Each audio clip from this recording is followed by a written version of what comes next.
Olá, estamos aqui novamente para a nossa videoaula da unidade 4, falando agora de Aristóteles. E o tema central dessa nossa videoaula é a filosofia não se separa do mundo. Nós vamos entender o porquê que ela não se separa do mundo a partir da perspectiva de Aristóteles. Aristóteles, ele nasceu em 384 na cidade de Estagira, na Macedônia, e ele vem assim de uma família nobre, porque o pai dele era médico e tinha uma influência assim significativa na corte de Amita II, né?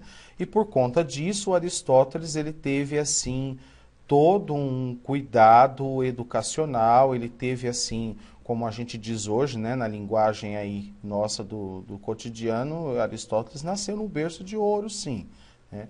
Ele foi influenciado significativamente por Platão. Aos 18 anos ele adere à Academia Platônica e lá ele fica por 20 anos. Então, a gente percebe que Aristóteles é aquele tipo de filósofo que bebeu da mais pura educação grega, no sentido de uma educação totalizante, de uma educação que levava em conta o estudo das matemáticas, da geometria, o estudo da física, da ética, da música, da poesia, da própria educação física.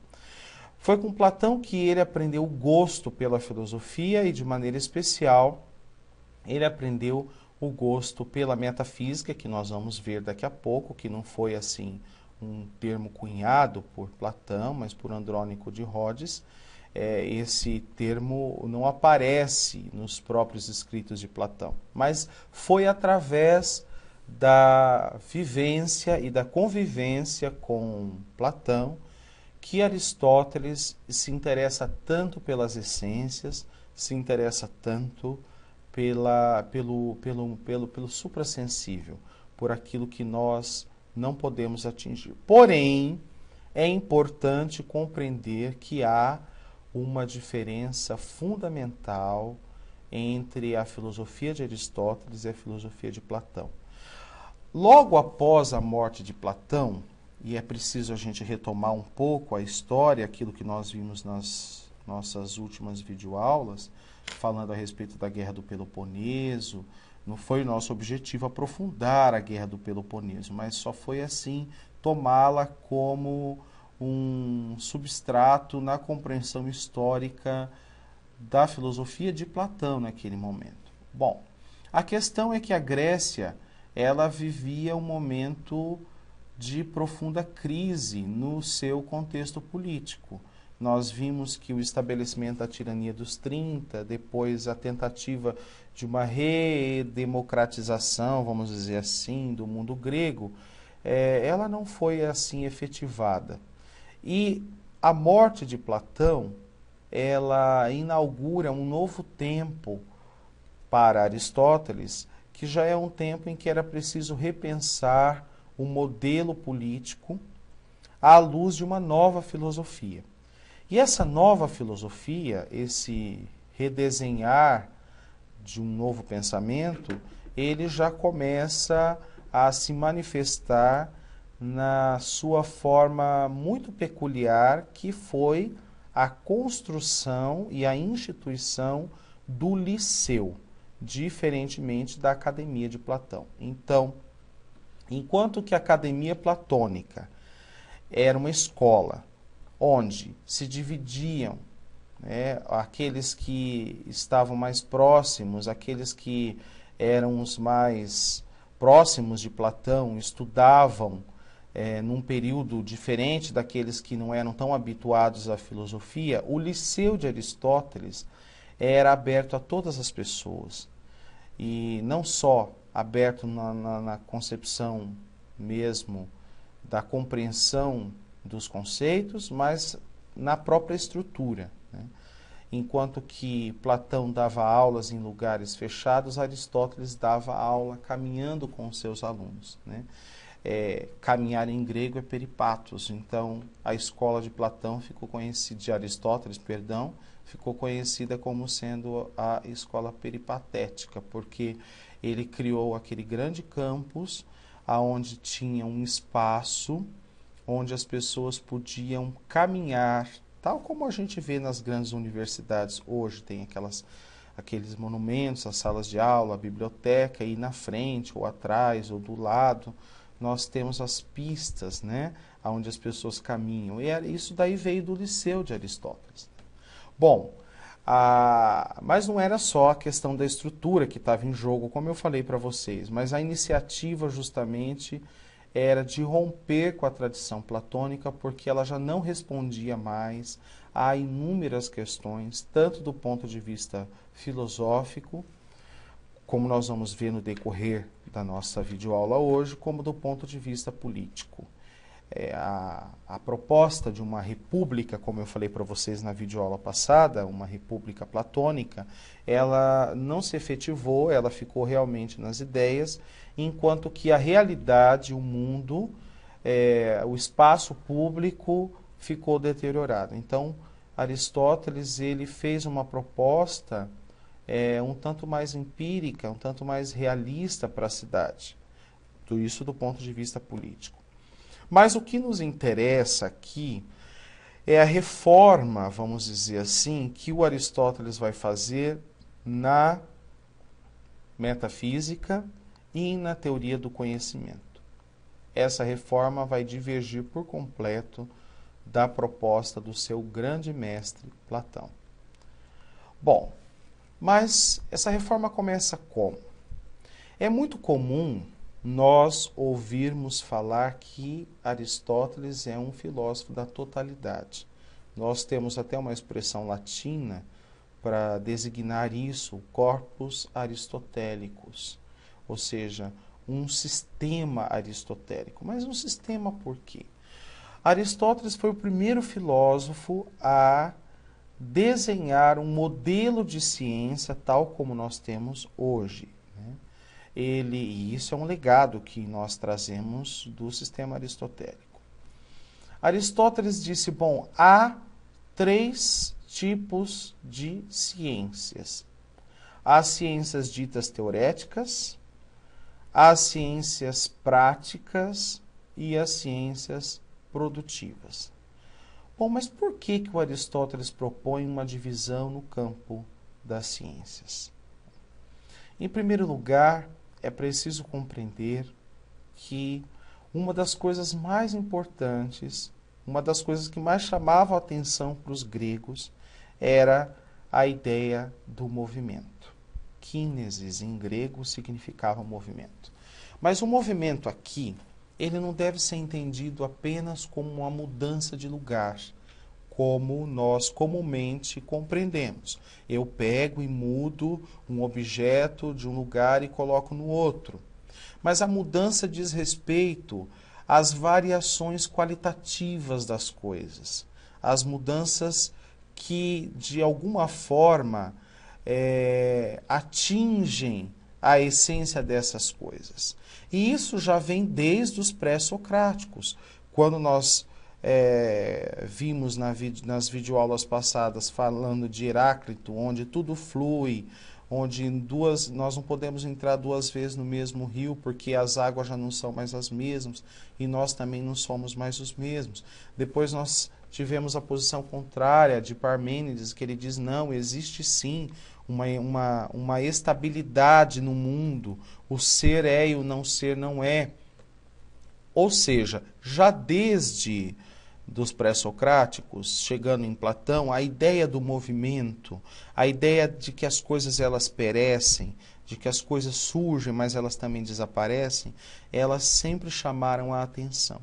Então, Aristóteles, ao dividir as ciências, ao dividir os campos da ciência, ele quis dar conta de compreender quais eram as coisas que estavam sujeitas às modificações, em uma linguagem filosófica, as coisas que estavam sujeitas ao devir, à mudança, à variação, e quais coisas não estavam sujeitas à variação. Portanto, dessas 3 ciências aí elencadas nesse slide, as teoréticas, as práticas e as produtivas, nós vamos perceber que as teoréticas são aquelas que não estão sujeitas ao devir, não estão sujeitas à geração e à corrupção. Porque as práticas e as produtivas, elas dizem respeito diretamente ao mundo dos homens e diz respeito diretamente aos homens.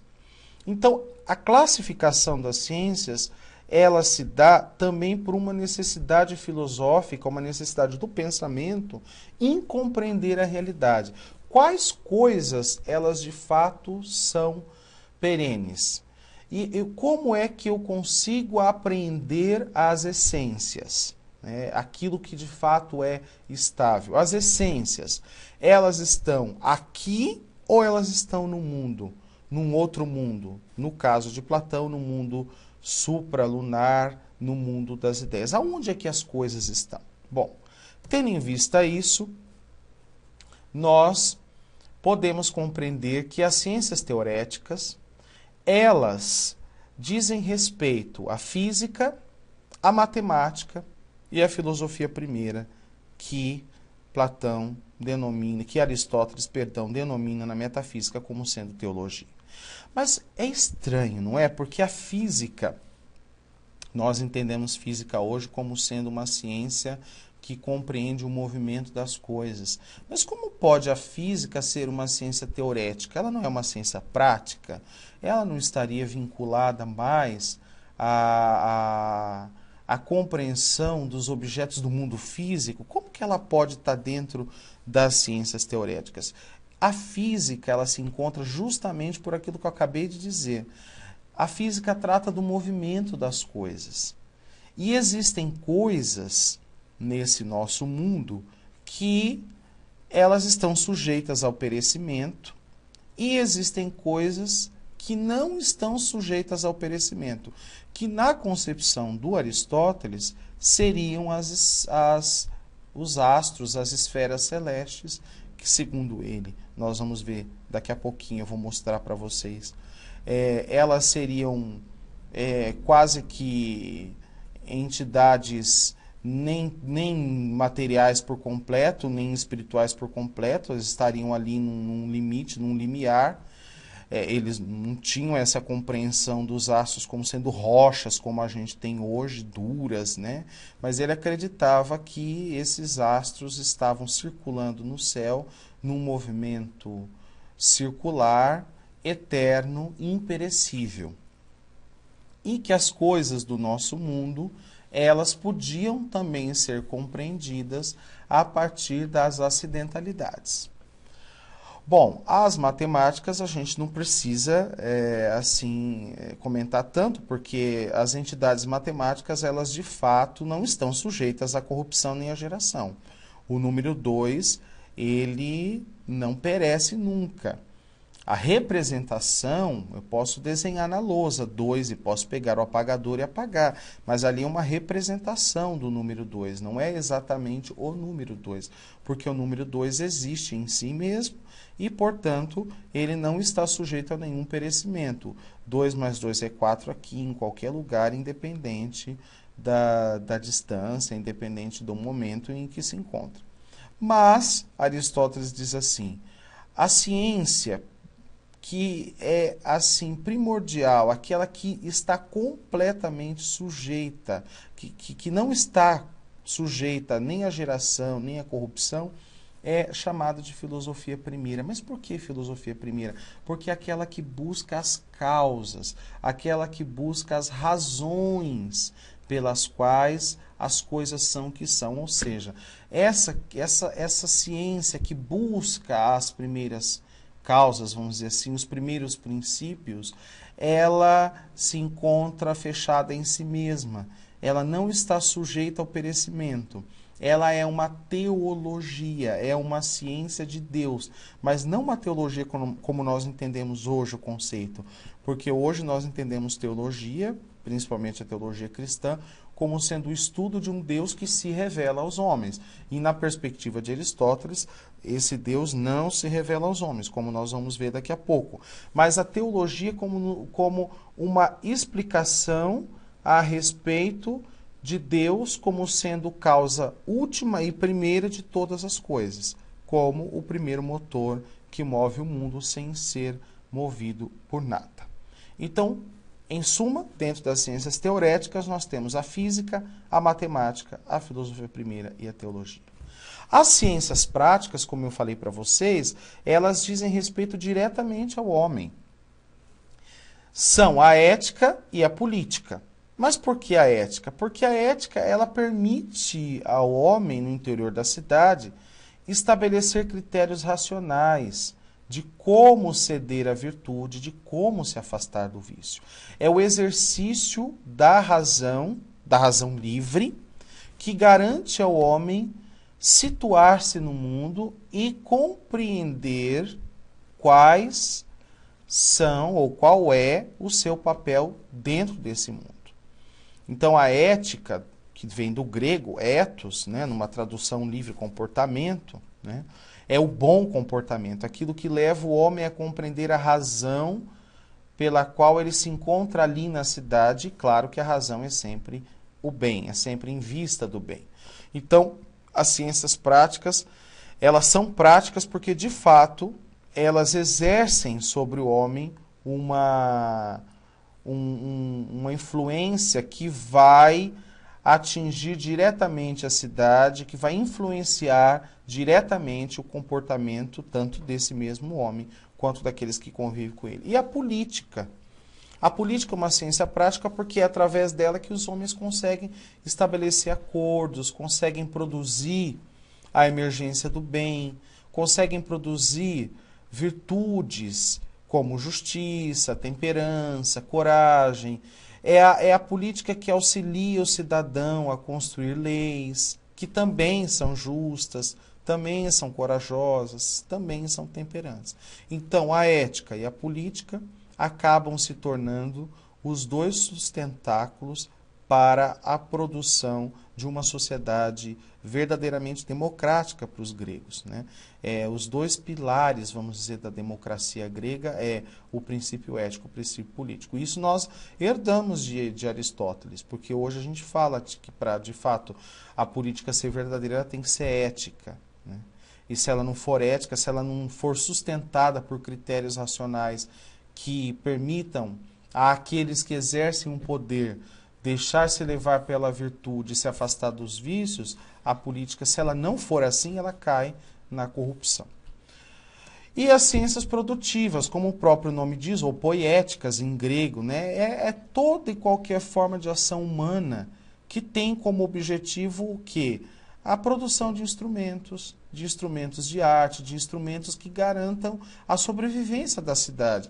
Então, metalurgia, agricultura, marcenaria, culinária, engenharia, tecelagem, costura, a poesia, a caça, a pesca, o teatro, a comédia. Ou seja, as mais variadas ações humanas que produzem coisas. Tem que existir as ciências produtivas, né? Não adianta só ter a ética e a política, não adianta ter a física, a compreensão do movimento das coisas, não adianta ter as matemáticas e mesmo a metafísica enquanto filosofia primeira, se nós desprezarmos o mundo. Então aqui vocês já conseguem perceber que há um espaço para o mundo sensível, não há um desprezo do mundo sensível como pensava Platão. O mundo sensível não é um simulacro mais, ele não é mais uma cópia apagada. Ele é tão real para Aristóteles que ele deu a esse mundo e a todas as produções, né, dadas e criadas pelo homem um estatuto de ciência. As ciências produtivas, elas são tão necessárias à vida porque sem elas é impossível viver. Como é possível viver sem roupa? Como é possível viver sem agricultura, sem a engenharia, sem a arquitetura, sem a metalurgia? Não é possível viver sem o teatro, sem a poesia, porque são expressões culturais do homem, são manifestações humanas. Então, a valorização do mundo sensível se dá na própria constituição do corpus aristotélico. Bom, aí, é claro, das três ciências, né, qual seria mais importante para Aristóteles? É claro que para ele seriam as ciências teoréticas. E por que as ciências teoréticas? Porque elas encerram em si mesmo um desejo inerente de cada ser humano, que é o desejo de conhecer. Então, as ciências teoréticas, elas não visam um fim prático, né? Mesmo a física, a compreensão, hoje a gente tem uma física quantitativa. A física do século XV, XVI, XVII, XVIII até o século XX é uma física matematizante e matematizada. É uma física que tem por princípio a compreensão da natureza a partir de instrumentos representativos, de instrumentos matemáticos e simbólicos para dar conta de interpretar a realidade. Ou seja, ela tem um fim pragmático, a nossa física atual. A física de Aristóteles era uma física qualitativa, era uma física da compreensão, da contemplação, da teoria mesmo. Por isso são ciências teoréticas, são ciências que em si mesma encerram o próprio conhecimento. O conhecimento se dá nelas mesmas. Eu não preciso dispor desse conhecimento para um fim de. Não. O próprio conhecimento se dá em si e ele satisfaz, as ciências teoréticas, elas satisfazem o desejo mais assim inerente do ser humano, que é o desejo de conhecer. E Aristóteles mesmo diz na Metafísica, no livro 1, que todos os homens, por natureza, desejam conhecer. É natural do homem, do ser humano, conhecer. Bom, posto isso, nós já podemos começar a esboçar as objeções que Aristóteles faz a seu mestre Platão. A primeira diz respeito à teoria das formas puras. Então, para Aristóteles, não há mais um mundo sensível. Para Aristóteles, a proposta de Platão em reduzir a realidade, as coisas, a ideias puras, formas puras, como nós vimos nas videoaulas passadas, eu expliquei para vocês, olha, a gente tem aqui os mais variados tipos de árvores, né? E eu falei, por quê? Como é possível olhar para uma árvore, para um coqueiro, para um salgueiro, para a mangueira e falar que é árvore?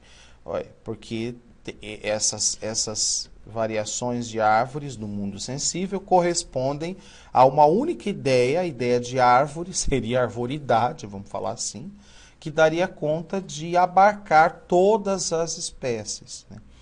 Aristóteles diz que a multiplicação dessas ideias e postular a existência de formas puras que deem conta de explicar a realidade, elas são absurdas e desnecessárias. Por quê?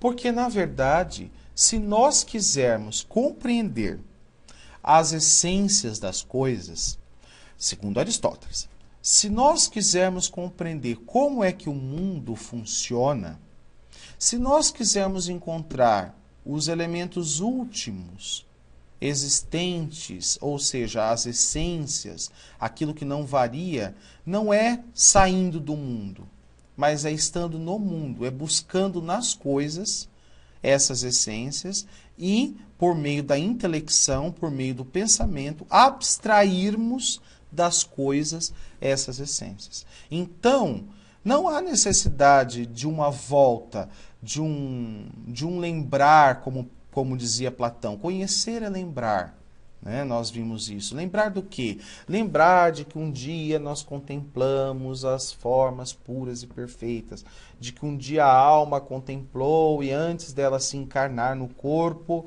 ela, na verdade, esquece daquela contemplação e a filosofia é o exercício de lembrar, de fazer aflorar na alma as ideias que um dia elas foram contempladas. Isso em Platão ficou conhecido como reminiscência. Em Aristóteles não há reminiscência. Em Aristóteles há, sim, um empreendimento sério do pensamento na observação empírica do mundo. As essências estão aqui. Eu posso ver, tocar, mas é o pensamento que vai fazer com que eu compreenda. É o pensamento que vai abstrair essas essências das coisas. Então, é interessante porque durante toda a Idade Média isso assim ficou marcante, né? A gente olha uma rosa, por exemplo, né? É claro que quando a gente olha a rosa e depois quando a gente fecha os olhos, a gente tem uma imagem mental da rosa, né? É óbvio que a gente não tem uma rosa dentro da nossa cabeça, nós temos uma imagem da rosa, temos uma representação da rosa. Essa representação só foi possível porque os nossos sentidos, de alguma forma, agiram sobre aquele objeto palpável, que é a rosa palpável, que tem espinho, que fura, que sai sangue e tudo tal. Então, os nossos sentidos foram capazes de abstrair e o nosso pensamento produziu essa ideia que nós temos, então, da rosa. E assim acontece com todas as coisas.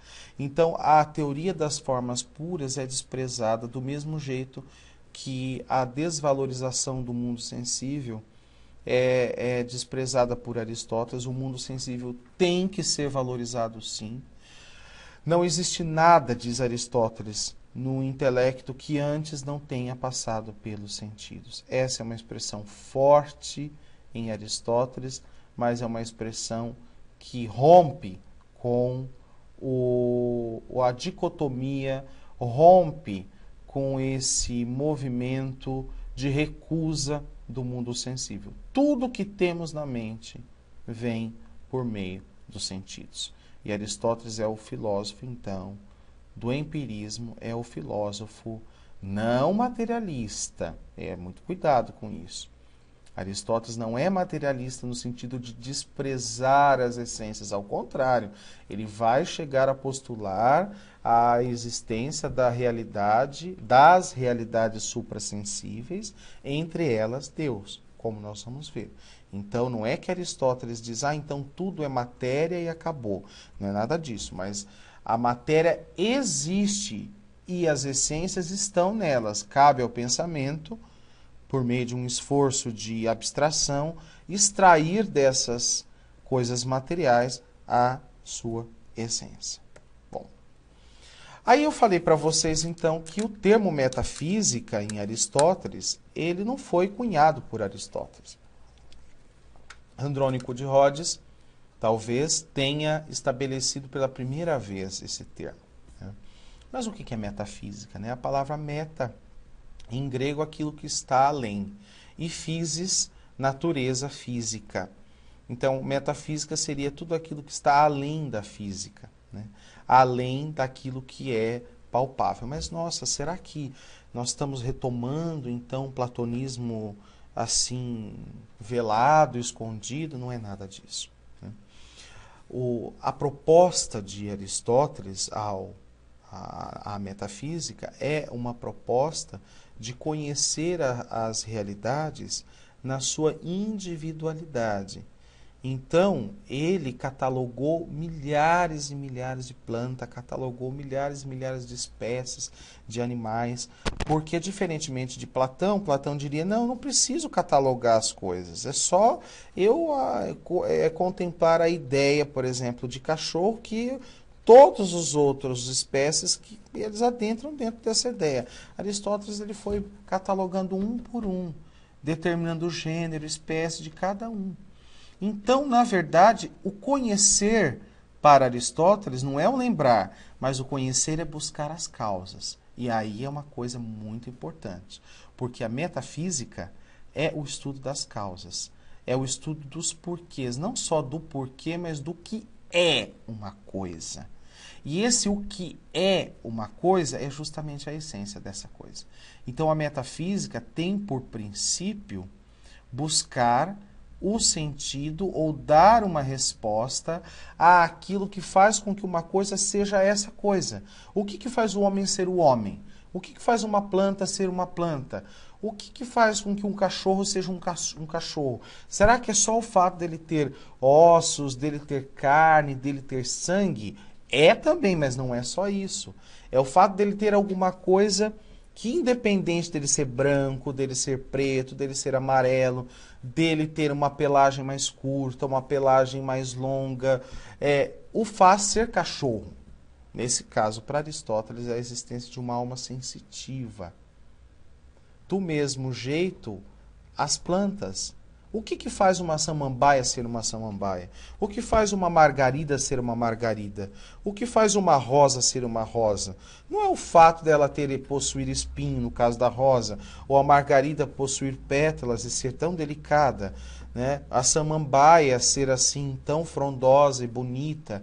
Mas isso também, o aspecto material também. Mas para Aristóteles havia uma força motriz, havia algo que caracterizava as plantas, que ele chamava de alma sensitiva. Não é que havia um espírito na planta, não é que havia um espírito no cachorro, não é isso.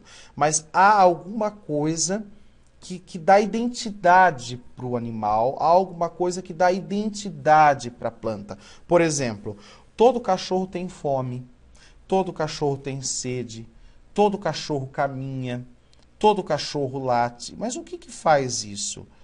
É só os movimentos internos? É só um amontoado de órgãos e de carne, de ossos? Não. Existe alguma coisa que impulsiona, uma força motriz. Essa força é a alma sensitiva.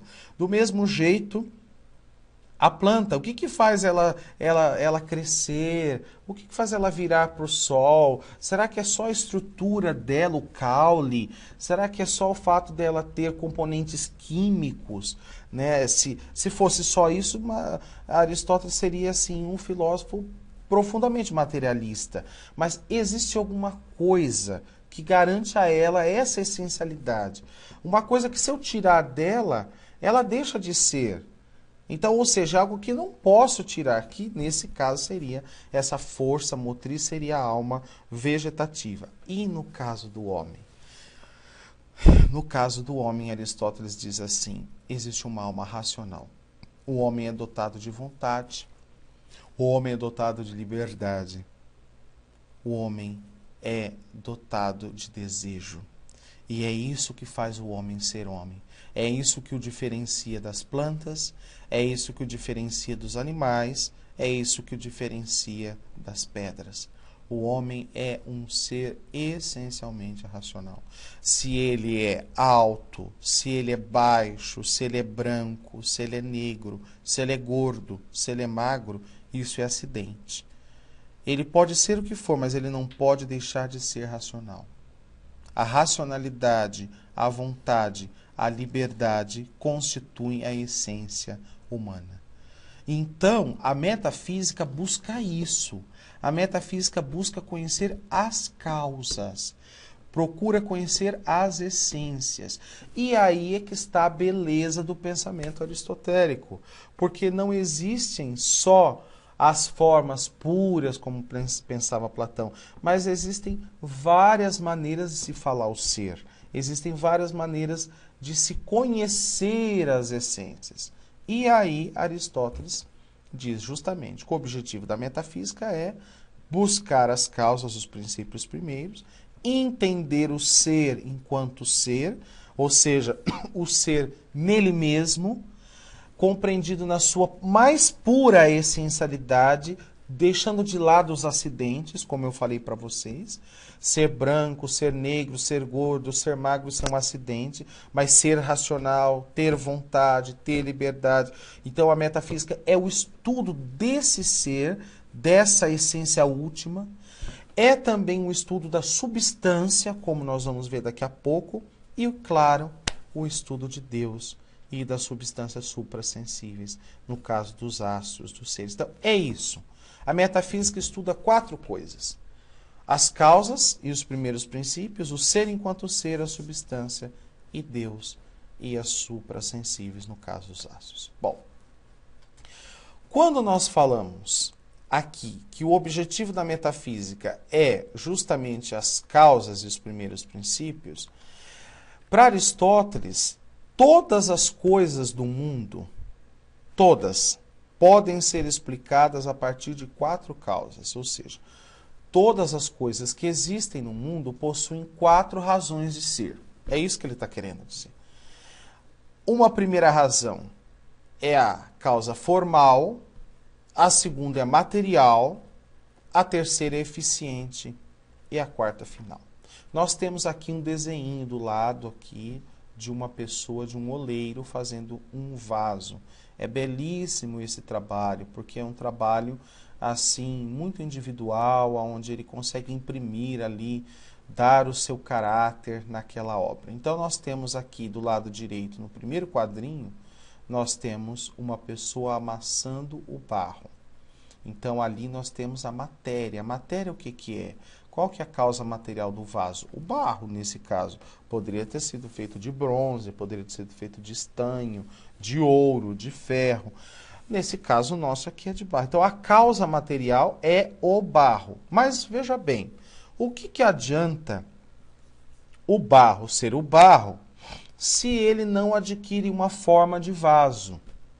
Então, para que a matéria, ela, digamos, tome uma forma, para que a matéria ela possa vir a ser alguma coisa, é preciso que a forma influa sobre ela. Nesse caso, vocês estão vendo, no terceiro quadradinho do lado esquerdo, tem uma pessoa fazendo, digamos assim, o vaso. Então, neste caso, olha lá, ele está com o dedo, ele está formando o vaso, ele está dando forma à matéria. Sem a forma, a matéria ela é inerte. Sem a forma atuar na matéria, a matéria não produz nada. Mas não adianta ter a matéria e a forma se não tiver quem, no caso, produz. Esse quem produz é a causa eficiente. Vocês podem perceber, a mão do oleiro. Se não tiver a mão do oleiro, por mais que tenha a ideia de fazer um vaso, né, por mais que a forma já esteja presente, ela só vai conseguir se concretizar se alguém colocar a mão e fazer. Então, alguém põe a mão na matéria, esse alguém modela a matéria, que é a forma, mas essa forma é modelada pela causa eficiente. E, depois que o vaso é pronto, a pergunta que a gente faz é para que o vaso serve? Qual que é a finalidade? Então, no caso aqui, estão várias finalidades. Esse vaso pode ser um vaso para guardar azeite, como utilizavam antigamente. É um vaso que pode colocar flor, é um vaso que pode enfeitar e assim uma série de coisas. Então, a causa final é justamente essa. Para que a coisa foi feita? Qual que é a finalidade? Então, todas as coisas do mundo, todas as substâncias individuais, elas são explicadas por meio da matéria, por meio da forma, por meio de quem faz e por meio e pela finalidade pela qual ela começou a existir. Para que ela existe? Qual a sua finalidade? Mas a metafísica, como eu falei para vocês, também é o estudo do ser enquanto ser, ou seja, o ser entendido como substância, ou seja, a própria multiplicidade dos significados, né? E é claro que essa multiplicidade dos significados do ser se expressa por meio das categorias. Platão acharia isso um absurdo. Como pode o ser múltiplo?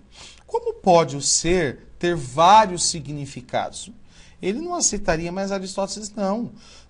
Para eu entender o ser enquanto ser, eu preciso entender que o ser existe na sua individualidade e ele existe também enquanto categorias acidentais. Por exemplo, olha lá, eu tenho... Essa aqui é a tabela das categorias do Aristóteles, que depois foi utilizada ao longo da tradição filosófica até chegar em Kant, né? Então, por exemplo, eu tenho lá a substância. A substância é aquilo que possui existência própria. Essa substância, ela pode receber predicados, ela pode receber qualidades, mas ela mesma não pode ser predicada de nada, pois ela é sujeito. Por exemplo, o homem racional. O homem entendido na sua essência. O que é o homem na sua essência, gente? O homem na sua essência é o homem dotado de razão, dotado de vontade, dotado de liberdade. A substância ela é destacada, vamos dizer assim, na tabela das categorias. Ela pode receber predicados, mas ela não pode ser predicada de outras coisas. Porque se ela for predicada de outras coisas, significa que ora ela pode ser uma coisa, ora ela pode ser outra. E ela não pode, ela tem que ser estável. Então, nesse caso, a racionalidade do homem é a essência. Agora, esse homem racional, ele tem um corpo. Ele não é um espírito vagante, né? Então, ele tem uma qualidade. Então, ele pode ser branco, ele pode ser negro, pode ser amarelo. Ele tem uma quantidade. Ele pode possuir 2 metros de altura, ele pode possuir 1,60. Ó, vocês estão entendendo? Nós estamos falando de qualidades que podem ser dadas à substância, a este homem. E não a substância que dá, no caso, qualidades. Esse homem se relaciona. Então, ele pode, no caso, ser maior que o João, ser menor que o Pedro. Pode ser o dobro, ter o dobro de peso do André. Ele pode agir. Ele pode cortar-se ao manusear uma faca. Ele pode se queimar ao acender. Então, nesse caso, qualidade, quantidade, relação, ação são predicados que o homem recebe. Ele pode sofrer paixão. Ele pode ser cortado por alguma coisa. Anteriormente diz, ele pode cortar, mas ele também pode ser cortado. Ele pode queimar, mas ele também pode ser queimado. Ele está em algum lugar. No caso, ou ele está passeando pelo liceu, ou ele está no mercado, ou ele está em casa assistindo televisão. Ele também tem que estar num tempo. Quando foi que ele estava no liceu? Ontem? No ano passado? A semana passada? Amanhã ele vai estar no liceu? Agora ele está no liceu? E de que maneira ele está? Ele está em pé? Ele está sentado? Ele está deitado? E como ele se porta? Ele está armado? Ele está calçado? Ele está vestido? Então vocês estão percebendo que, olha quantas coisas nós podemos falar a respeito do ser. Então, eu posso falar do ser, veja bem, eu posso falar do ser enquanto 4 causas, e isso é próprio para todas as coisas do mundo. Eu posso falar do ser enquanto ser entendido na sua essencialidade, que é por excelência a substância. E eu posso falar dos predicados que essa substância recebe. Então, por exemplo, quantidade, onde que está a quantidade? Não está no mundo das ideias, gente. A quantidade está na minha frente. Eu olho e falo, nossa, tal pessoa tem 2 metros de altura. Eu vejo uma pessoa, eu vi ele ontem. De que maneira que ele está? Ah, ele está armado. Não, ele está desarmado, ele está calçado, ele está com uma blusa de frio. Então, vocês percebam que o ser está no mundo. É no mundo que o ser se encontra. E, claro, eu posso falar do ser também enquanto substância. Então, eu posso falar dele enquanto categorias, eu posso falar dele enquanto causas, 4 causas, eu posso falar dele enquanto substância.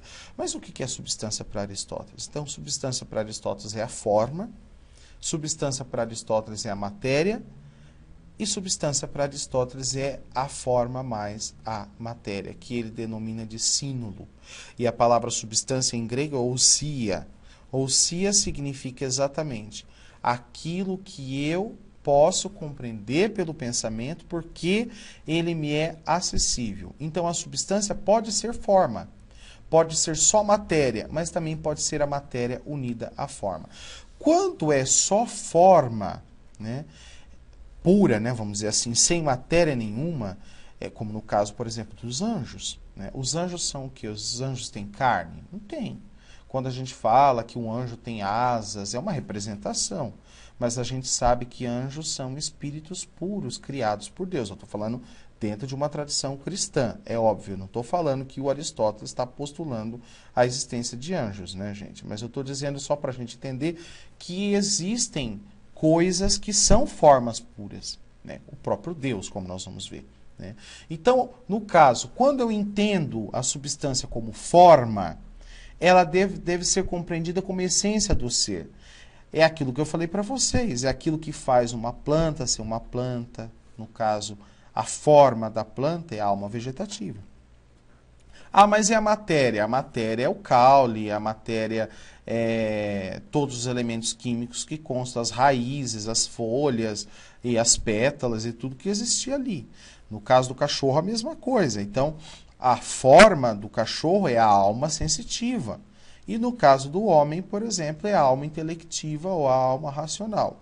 Então, o homem não é só forma. O homem é um composto de matéria e forma. O cachorro é um composto de matéria e forma. E a planta é um composto de matéria e forma. Mas existem coisas no mundo que são só forma. Aristóteles, então, acreditava, por exemplo, que existia o éter.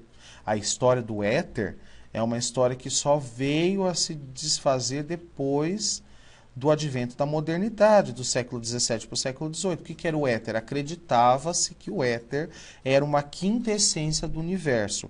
Entre um astro e o outro astro, entre uma coisa e outra coisa, havia um elemento que permeava, um elemento como se fosse assim, uma fumaça, né, para a gente entender. Mas não era bem uma fumaça, porque não se via o éter. Era algo muito tênue. Não era nem material, nem uma forma absolutamente pura, mas para a gente conseguir compreender, era uma forma, né, destituída de matéria, né, como, por exemplo, os anjos.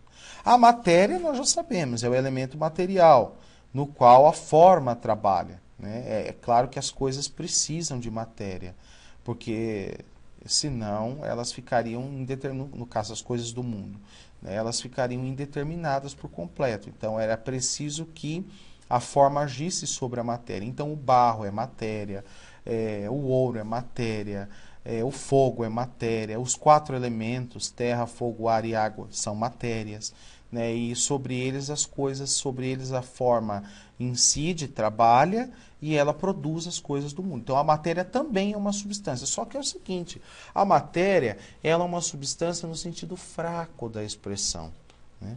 Porque para Aristóteles, substância é aquilo que consegue existir por si e em si. Aquilo que consegue dar conta da sua própria existência. A matéria é substância, mas ele é entendido substância no sentido fraco da expressão. Por quê? Porque ela, sem a forma para atualizar, ela continua parada, ela continua inerte. Então, nesse caso, a forma é, para Aristóteles, a substância por excelência. Do mesmo jeito, o símbolo é a união da matéria e da forma. Aqui a gente tem uma estátua do Aristóteles. Aqui eu tenho o bronze, provavelmente, eu não sei se é bronze ou se deve ser o granito, ou deve ser uma matéria assim, um gesso, alguma coisa assim, branca, mas é uma matéria. E eu tenho a forma que ele assumiu aos contornos do braço, ao contorno do cabelo, da roupa. Olha, ele está em pé sobre um pedestal, assumiu esta forma, a forma da mão, dos dedos, tal, unida então à matéria, né? Neste caso, como eu falei para vocês, entre a forma, a matéria e o símbolo, a forma é, por excelência, a substância. Por quê? Porque ela não precisa, como ela está destituída de matéria, então a forma não precisa se atualizar. A matéria precisa de forma para atualizar, senão ela fica lá parada. Então, por excelência, substância com S bem maiúsculo, para Aristóteles, serão as formas. Deus e as realidades suprassensíveis. As outras coisas também são substâncias, porém no sentido fraco, né? Bom, uma outra coisa importante é que o ser pode ser entendido como ato e potência. Isso é importantíssimo na metafísica do Aristóteles. Por quê? Porque ele resolve o problema de Heráclito. Lembra que o Heráclito falava que as coisas elas sempre fluíam? Então, quer dizer, não havia nada estável no mundo. Mas só que a multiplicidade, ela sempre existiu. A gente sabe que agora está chovendo. Daqui a pouco para de chover, o sol vem.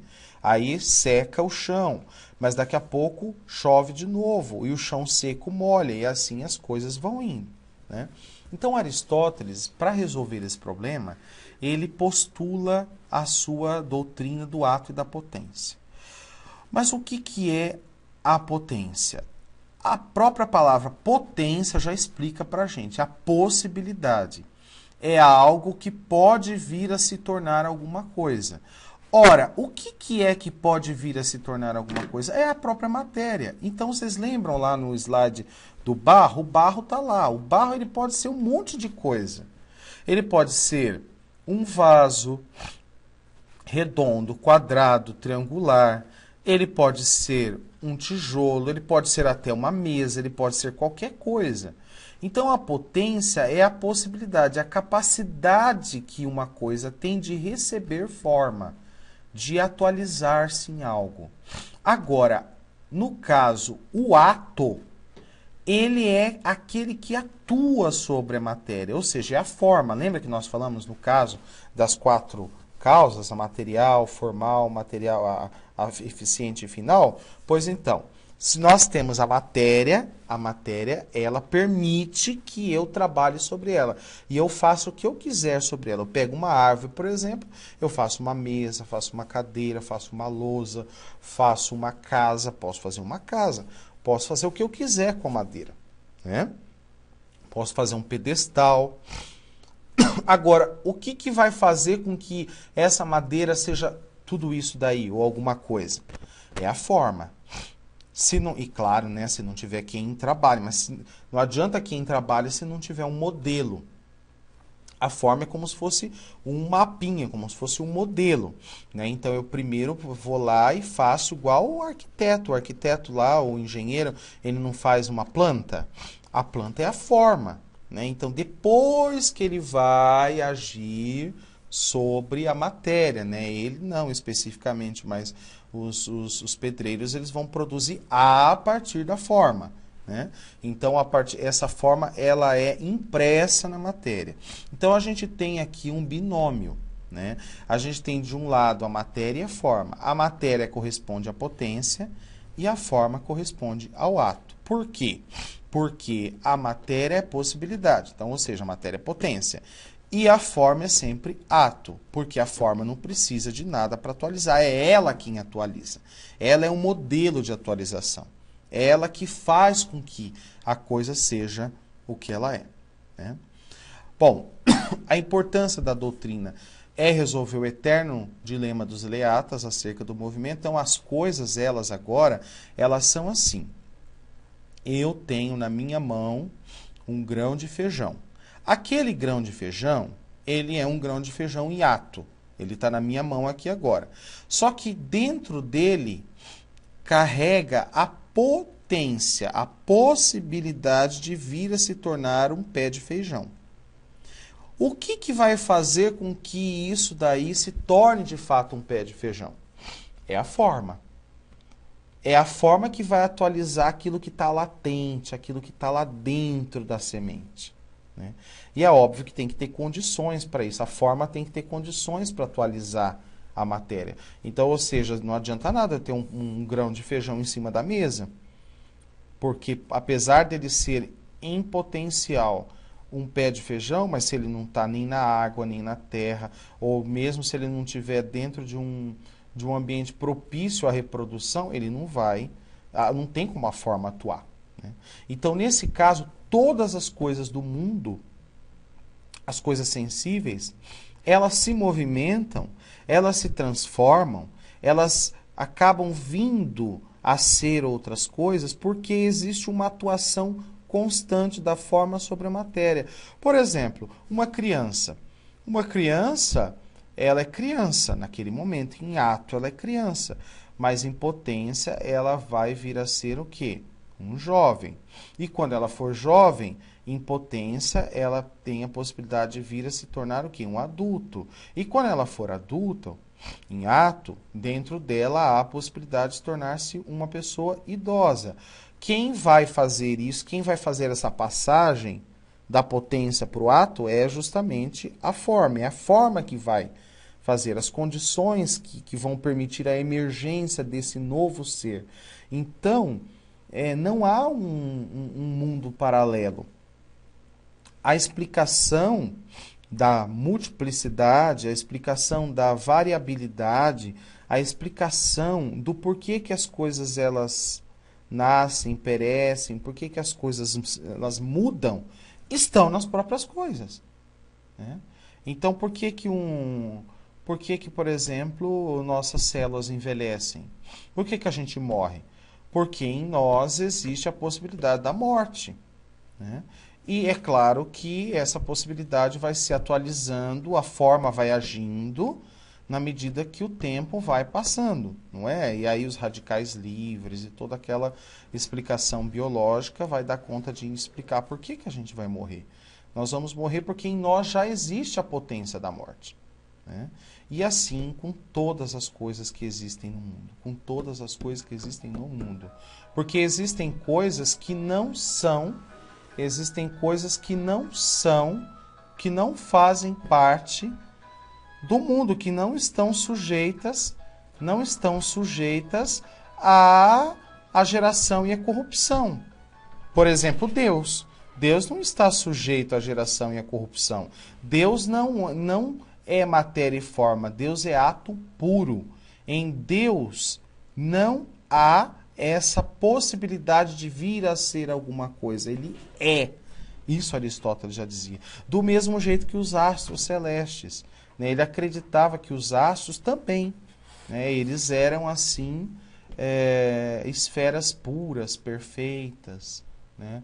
E que não se atualizavam nunca, eram eternas, né? Hoje a gente sabe, por exemplo, que o universo está em expansão. Hoje a gente sabe, por exemplo, que tem partes do universo que já morreram, outras que vão morrer, né? Outras que vão se expandir. Bom, mas isso é a realidade da nossa física. Então, só para a gente entender, a doutrina do ato da potência ela é importante porque o movimento não se opõe ao conhecimento das realidades sensíveis. É só o filósofo se dispor a compreender esse movimento. Em outras palavras, a realidade pode ser conhecida. Por quê? Porque ela está continuamente passando da potência para o ato. Então, não é que o mundo não pode ser conhecido, como pensava Platão. O mundo pode ser conhecido. O movimento faz parte do mundo. Ele não é desprezível. Basta eu entender que dentro dele existe todas essas possibilidades, né, de atualização. Bom, então nós falamos de substância. Lembra que eu falei para vocês agora quais são essas substâncias, né? Eu falei, olha, tem aquela substância com S maiúsculo, né? Então Aristóteles, ele define 3 tipos de substância. Gente, tudo isso para falar do ser, né? Então, existem as substâncias sensíveis, que são compostas de matéria e forma. Nós, por exemplo, somos matéria e forma, cujas características podem se fazer notar pela geração e corrupção, ou seja, nós morremos, o cachorro morre, a planta morre, ou seja, existem substâncias sensíveis, certo? Isso é óbvio, tá, assim, digamos, é evidente para cada um de nós. Mas existem as substâncias sensíveis e, contudo, incorruptíveis, como eu falei para vocês, no caso, os seres celestes, as plantas, as estrelas, né? O éter, por exemplo, era uma substância sensível, né? Assim, a gente não via, mas era incorruptível, não morria, né? Do mesmo jeito, para Aristóteles, seria incabível pensar em planetas que desapareceriam, né? Estrelas que sumiriam, universos que seriam engolidos por buracos negros, momento em que o universo nascia, momento que o universo deixou... Para ele, não. Para ele, o universo era fechadinho, né? Ele era finito, porque para os gregos o sinal de finitude era sinal de perfeição. O infinito era o imperfeito, porque não acabava nunca. Então, para eles, o que era o perfeito era o acabadinho, aquilo que era lá, nós vamos ver daqui a pouco, lá as esferas, e elas acabavam ali. Depois dali só Deus, o primeiro motor. Então, há substâncias sensíveis, porém incorruptíveis. E, por final, existem as substâncias eternas. Essas são imóveis, desprovidas de matéria, no caso Deus ou o primeiro motor, ou no caso as substâncias motoras, que elas dariam conta, as esferas, né, do céu, que dariam contas de explicar o movimento de toda a realidade. Então, as substâncias sensíveis, compostas de matéria e forma, é as que a gente vê. As sensíveis incorruptíveis, os planetas, as estrelas. E as eternas imóveis, Deus, como o primeiro motor, que move o mundo sem ser movido.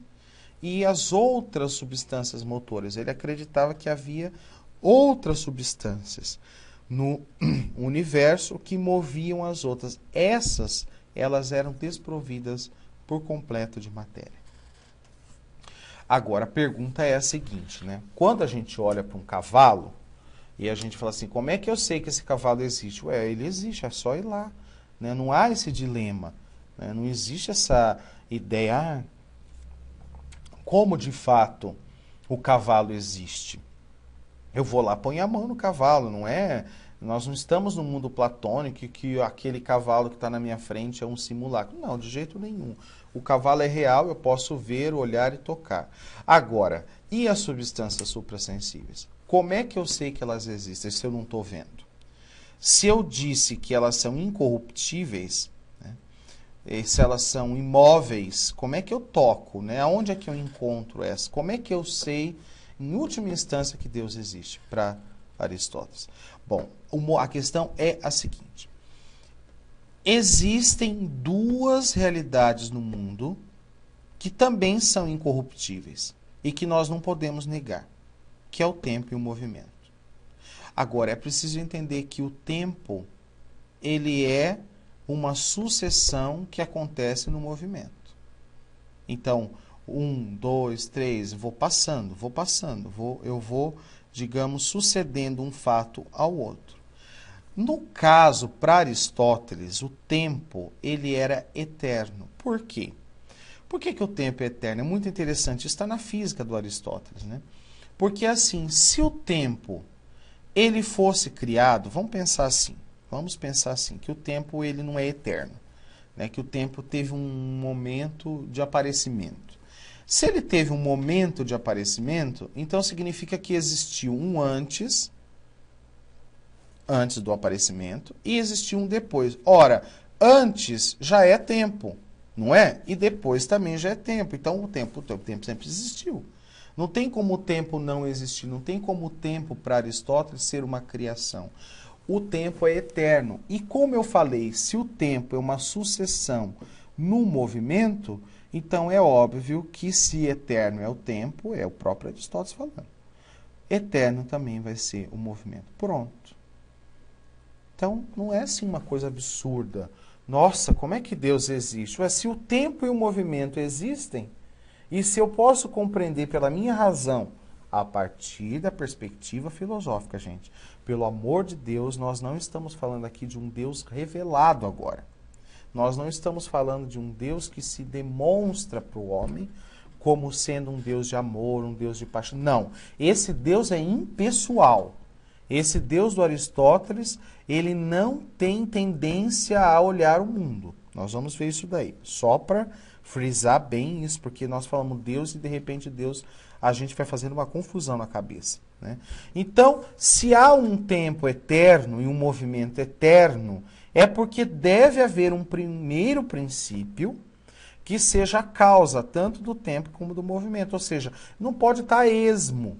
Né? Esse tempo e esse movimento não podem ser um produto do acaso. Esse tempo e esse movimento, ele deve ter algo que o subsidie, alguma coisa que seja a sua explicação, que seja a sua causa. Ora, é óbvio que se eu falo que tem que ter um primeiro princípio, eu tenho que perguntar qual que seria a natureza desse primeiro princípio. Para eu poder entender, porque qual que é a pergunta que nós fizemos agora? Como é possível provar que Deus existe? Em última instância é essa. Ou numa linguagem mais assim aristotélica, é como provar que existem substâncias suprassensíveis, ou que o primeiro motor existe, já que eu não tô vendo esse primeiro motor. Então eu disse que, começando pelo tempo, e agora eu estou dizendo que é preciso de alguma coisa que explique, que dê a causa, o porquê, que fale o que é. Esse primeiro princípio tem que ter uma natureza. É óbvio que essa natureza tem que ser eterna. Por quê? Porque se ela for criada, eu vou dizer, então, quem que criou esse primeiro princípio? Aí eu vou falar, então, quem que criou e criou o primeiro princípio? E quem criou, que criou, que criou o primeiro princípio? E assim ad infinitum. Ou seja, eu vou até o infinito, eu não vou conseguir. Então, primeira coisa, ele tem que ser eterno. Ele não pode ser criado. Ele tem que dar conta da sua própria vida. E detalhe, ele tem que ser imóvel. Por que que ele é imóvel? Porque se ele se mover também, eu vou ter que falar. Então, quem que moveu esse primeiro princípio? E quem moveu o que moveu o primeiro princípio? E quem moveu o que moveu o que moveu o primeiro princípio? Ou seja, eu vou lá de novo procurar as causas no infinito. Então, não é. Então, esse primeiro princípio tem que ser eterno, tem que ser imóvel e tem que ser ato puro. Por que que ele tem que ser ato puro? Porque se ele se atualizar, eu vou ter que explicar quem que atualizou ele. Lembra que nós falamos no caso da matéria e da forma, do grãozinho de feijão? Então, lembra que eu falei da criancinha? Ela tem dentro de si a possibilidade de vir a ser um adulto? Pois então, alguém tem que atualizar. E quando ele for adulto, como é que ele vai ser velho? Alguém tem que atualizar. Nesse caso, o primeiro princípio, ele tem que ser um ato puro. No sentido de que ele não pode permitir, ele é por excelência. Ele existe. Ele não é nem presente, nem passado, nem futuro. Ele é constantemente. Né? Ele não tem nenhuma potencialidade, nem algo que possa, no caso, vir a ser alguma coisa. Esse primeiro princípio é eterno, imóvel, é ato puro. Bom, já definimos a natureza desse primeiro princípio. E com isso fica claro por que que o tempo e movimento é. Então a gente está buscando a explicação e conseguimos. Agora, vem uma pergunta muito séria na física do Aristóteles e na metafísica. Como é que o primeiro motor pode mover todas as coisas sem ele ser movido? Parece um contrassenso. Porque como é que ele pode mover, mas ele não mover? Então, o primeiro motor, né, que é a substância primeira, ele move o homem como objeto de desejo de amor. Então, ou seja, essa substância primeira, ela não se move, mas ela atrai o homem. O movimento não é dado por Deus, mas o movimento é dado por aqueles que desejam se aproximar desse primeiro motor. Então, nesse caso, Deus, ele não age como uma causa eficiente, porque a causa eficiente é aquela que faz. Lembra que eu falei? No padeiro, por exemplo, ele faz um pão, o oleiro faz o vaso, né? Então, não é que Deus faz as coisas. Se ele fizesse, ele se moveria. Mas ele se constitui como causa final, ou seja, como uma ordem no qual as coisas elas tendem a buscá-lo. Né? O primeiro motor, ele, na verdade, é uma finalidade, ele é alguma coisa que se alcança, ele está lá, e nós é que somos atraídos por ele, e nós é que buscamos, porque ele é o bem último, ele é o primeiro e o último.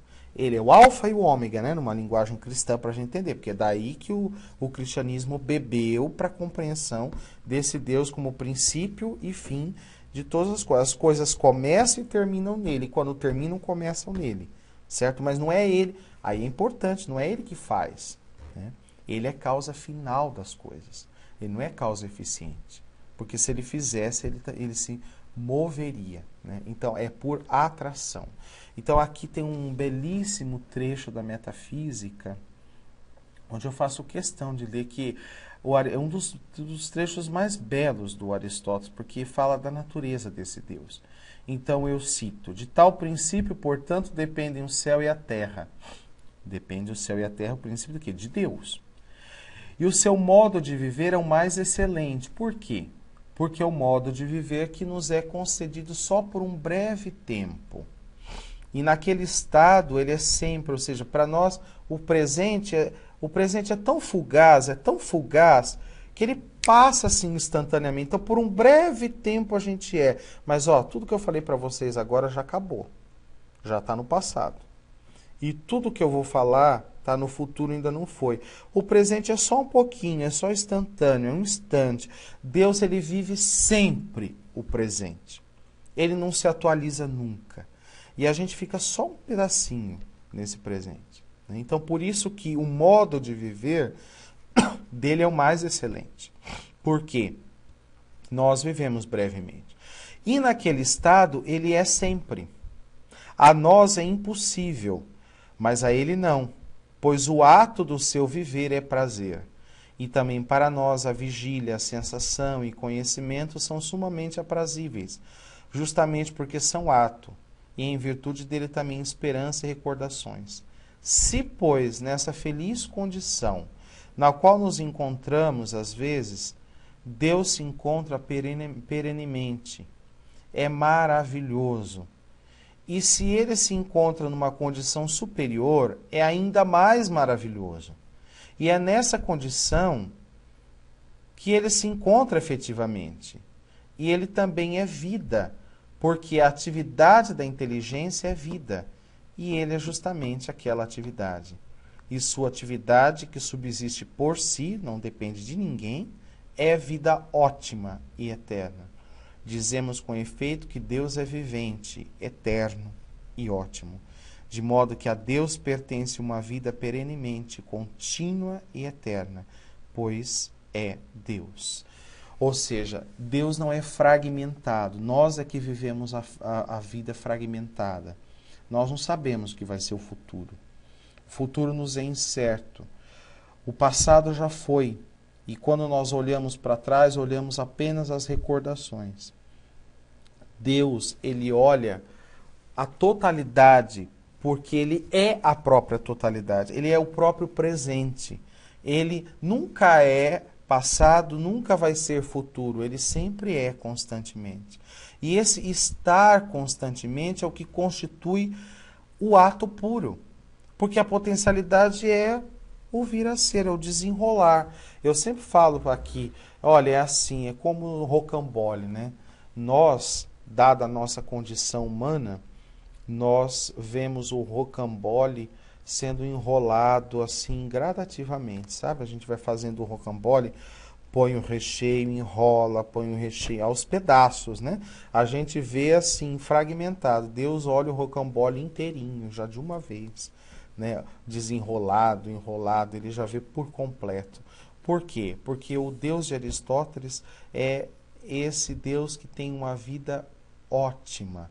E o ótimo aqui é no sentido de que permite a ele essa apreensão total da realidade sem fragmentação. Ele está na eternidade, ele subsiste por ele mesmo. Ninguém dá conta da sua vida. Agora, uma planta, para ela viver, tem que alguém dar conta. Você, eu, nós que estamos aqui, para nós existirmos, nós precisamos, dependemos dos nossos pais, e os nossos pais dos nossos avós, e os nossos avós dos nossos bisavós, e assim sucessivamente. Nós não somos a causa da nossa existência. Nós não vivemos perenemente o presente, mas nós vivemos sempre o quê? A fragmentação entre o passado e o futuro. E o presente é quase tão imperceptível que, ó, já foi, ó. O que eu acabei de falar já deixou de ser. Então, Deus e o movimento do mundo. Esse é um aspecto importante também, porque como compreender o movimento do mundo? Eu fiz a pergunta, como é que Deus move o mundo se ele é imóvel? E aí eu falei que ele move por atração. Mas como que se dá isso? É aquilo que a gente tem que compreender como sendo a ideia de finitude, né? O universo para Aristóteles é finito porque o finito é o símbolo da perfeição. No centro desse universo se encontra a Terra e ao redor gravitam as esferas. Então a gente tem aqui uma representação, olha lá, o cosmos aristotélico, a Terra, a Lua, Mercúrio, Vênus, o Sol, Marte, Júpiter, Saturno, pronto, acabou. Esferas das estrelas, são as esferas fixas. Acabou o universo, acabou aqui. Para fora das esferas, depois dessa linha, só Deus.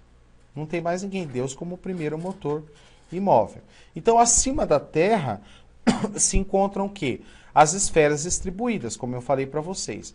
Tudo que existe abaixo da Lua é conhecido como mundo sublunar.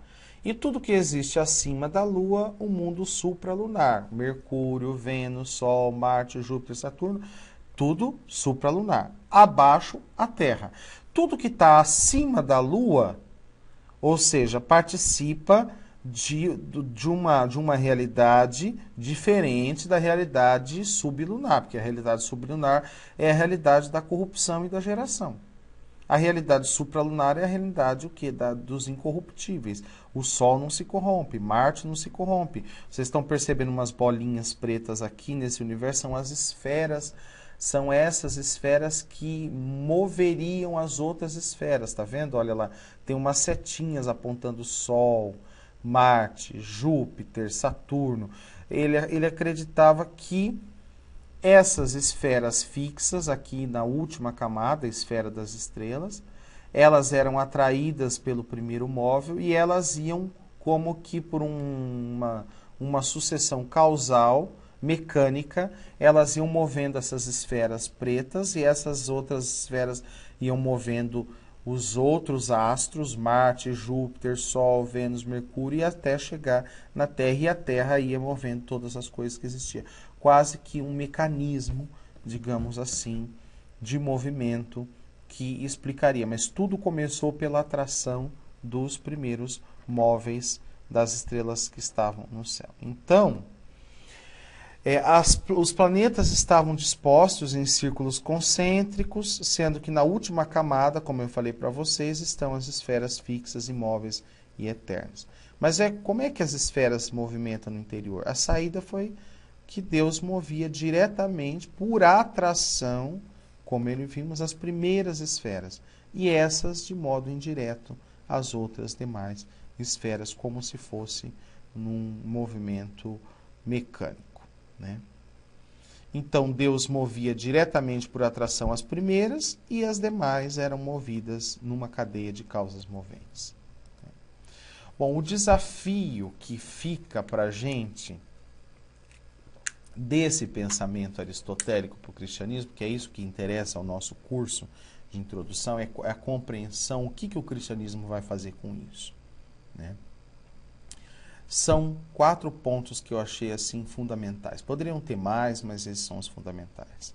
O primeiro é que os indivíduos humanos, dotados de vontade, de desejo, de imperfeição também, de limitação, não podem ser objetos de contemplação do primeiro motor. Por quê? Porque se o primeiro motor contemplar o homem, se o primeiro motor voltar-se para o homem, então o que acontece é que ele deixa de ser imóvel e passa a se mover. Então, por isso que eu disse para vocês que o Deus de Aristóteles é um Deus impessoal. Não é um Deus que vai ao encontro do homem, como acontece, por exemplo, no Gênesis, naquela expressão em que logo depois da queda, Deus passeia. É claro que é um modo de explicar, porque é impossível Deus passear, né?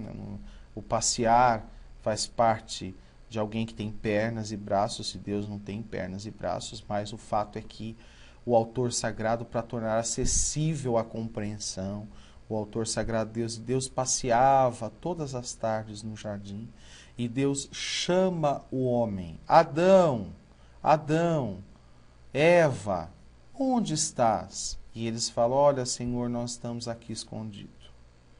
Nós estamos aqui porque nós ficamos com medo do Senhor. Então, o Deus de Aristóteles, ele não pode voltar, ele não pode ter o homem como objeto de contemplação. Do mesmo jeito, ele não pode ser objeto de providência desse homem. Ele não pode ter compaixão. E do mesmo jeito, os homens não podem temer o castigo e nem muito menos a providência desse Deus. Porque se ele é o puro pensamento, se ele pensa a si mesmo, porque é a sua forma de ser, a sua forma de pensar, ele não pode pensar aquilo que está além dele mesmo. Ele não cria o mundo, né? Nós já dissemos isso nas anteriores, que a criação a partir do nada é uma concepção típica da tradição judaico-cristã, muito estranha ao mundo grego. Não existe a possibilidade de pensar num Deus como causa eficiente, como um Deus que faz, como um Deus que produz, mas como Deus apenas como causa final. Então, o Deus de Aristóteles não cria, porque as coisas já são como são. O mundo é eterno, a natureza é eterna.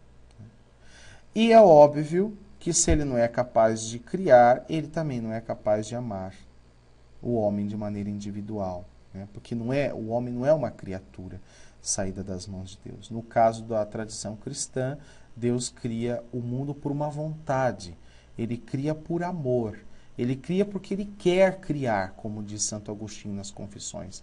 Tu criastes o homem, Senhor, porque foi da tua vontade, porque Deus quis criar o homem tal como ele criou, né? O homem é uma criatura saída das mãos de Deus. Então, para a tradição judaico-cristã, foi um desafio ter, digamos assim, que lidar com essa situação, com a ideia de criação. Porque a ideia de criação, ela foi uma ideia própria, digamos assim, do cristianismo e do judaísmo. Mas o que fica para a gente é o desafio de pensar essas realidades e como é que o cristianismo vai conseguir tratar essas questões, lapidar o pensamento platônico, lapidar o pensamento aristotélico lá na Alta Idade Média com Santo Tomás de Aquino e dar a este pensamento um caráter de fé, de compreensão do dado revelado. Então, isso é muito importante para a gente, isso nós vamos ver nas próximas videoaulas. Muito obrigado, um abraço a todos, fiquem com Deus.